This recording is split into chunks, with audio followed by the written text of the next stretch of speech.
This is a story of a kid's new beginnings in a new land that looks shiny and perfect for outsiders. He's about to learn that new terrain comes with its own problems. But enough about me and my new YouTube channel. We're here to talk about An American Tail. The Moskowitz family are Russian refugees to America. They were forced to relocate when a bunch of Cossacks, accompanied by cats, attacked their village. Through most of their story, we follow Fievel, this little boy who is... Look, Papa, water. Is it the ocean? naive. Look, Papa, smoke. Is the boat on fire? To say the least. Look, Papa, birds. Are these seagulls? Keep walking! Keep walking. Keep walking! Okay, fine, he's just stupid. I don't know if that's how they wanted to portray him or not, but he's stupid. Bye-bye. He is really cute though, so he's got that going for him. We saw some fish. Fish. Lucky you didn't see some cats. After they board the boat to America, we have a musical number showing just how little all these mice actually know about their future home. What?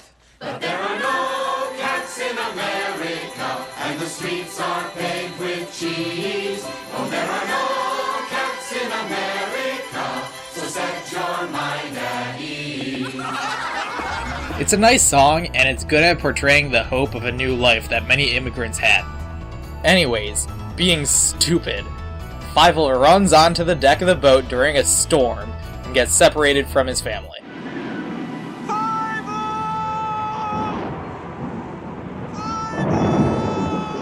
When they get to America, Fievel is fine, and he has a musical number with a French pigeon that's alright, I guess. Never say never, whatever you do.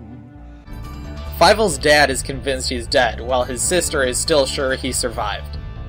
Fievel gets abducted by generic money-loving villain, Rat's the name. Warranty Rat.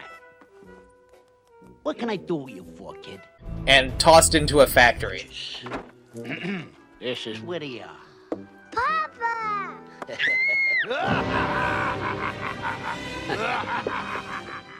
We meet another stereotype. This one is named Tony, Tony Toponi's the name. Put it there, and he promptly decides to rename Fievel to Philly. Philly! Billy? Yeah! Fits you perfect. Because Fievel's a really hard name to remember? Okay, sure. I see no real reason for this.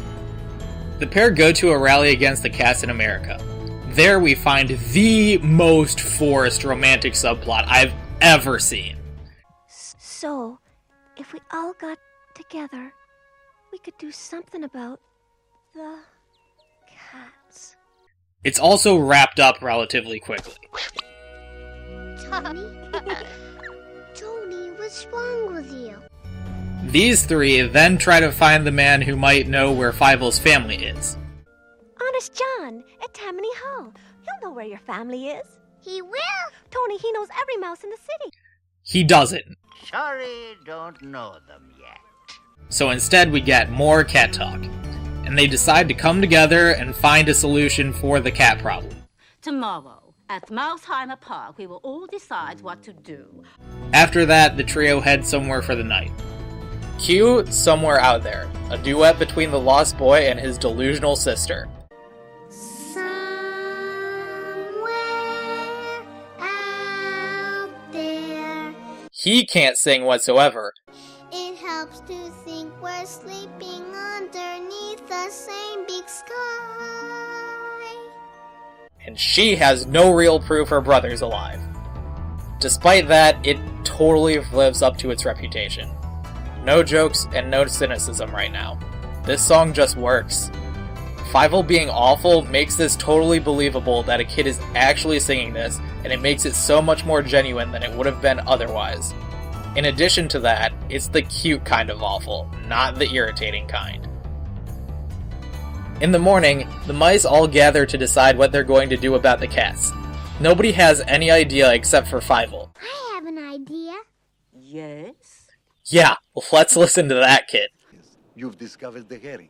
Herring? I thought they were fish. We don't actually hear what he says, so we'll have to wait for that later. We have a plan. E pluribus unum.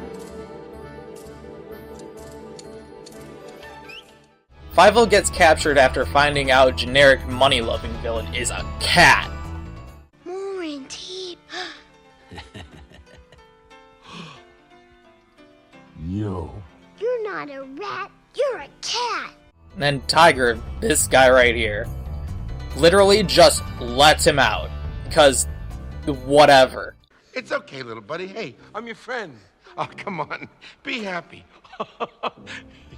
And this musical number is not good. It's forced, irritating, and unnecessary.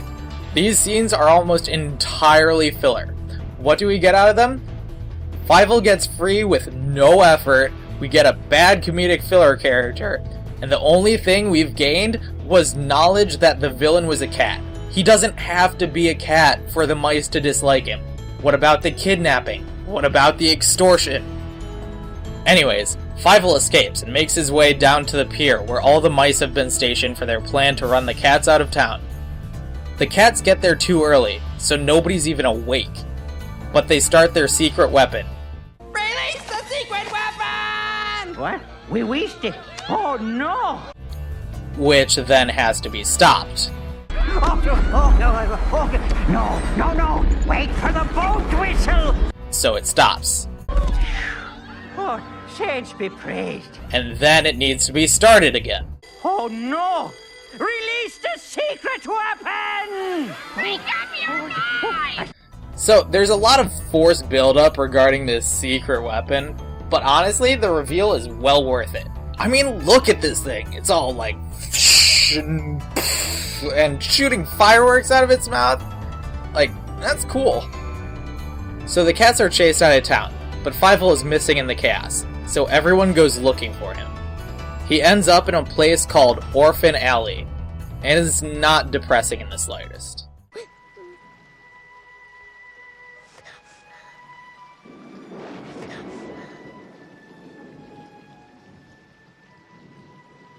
Not even a bit.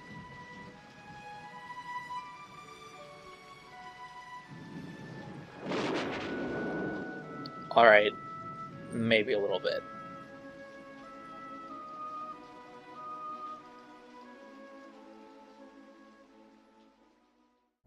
So Fievel, immediately after giving up searching for his family, hears his family looking for him, and we've got a happy scene of them reuniting. Everybody is happy, and we end with the pigeons taking them on a flight to see the Statue of Liberty. So, that's An American Tail. It's pretty good, and the errors that they make are really forgivable. Rummy! Tiger, for the 100th time, we're playing poker. Except for that. Fievel is naive, and that's fine, but sometimes he goes a little bit past that. The music is pretty nice too. We're a duo, a duo. Except for that. The side characters are a lot of fun also. Except for... Really, this movie is pretty good, except for this waste of space. I've gotta say, one of my favorite parts of this movie is its historical accuracy, and that's the kind of weird thing to say about a movie like this. It portrays very well the treatments of immigrants in America in the late 1800s. From the changing of names, to forced labors, the rough journey overseas, really just all of it. They even got the correct timing on the Statue of Liberty. Wait a second. What was that?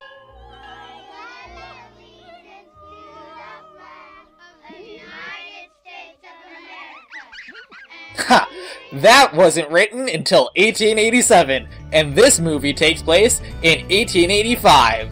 You messed up. This movie is now absolutely terrible. That's a deal breaker.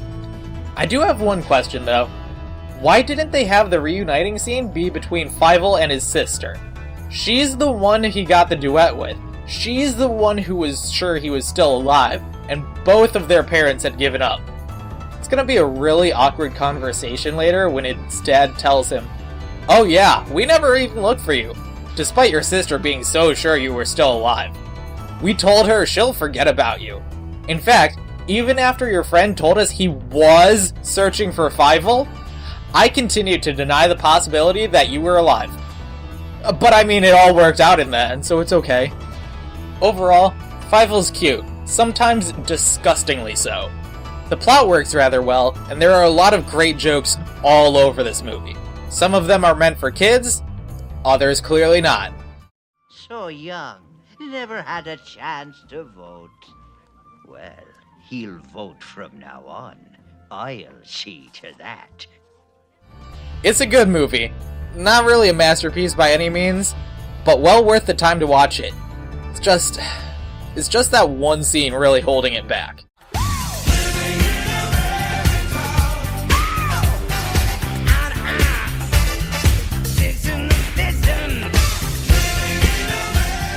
Next time, I'll be reviewing one of the greatest jailbreak films ever made,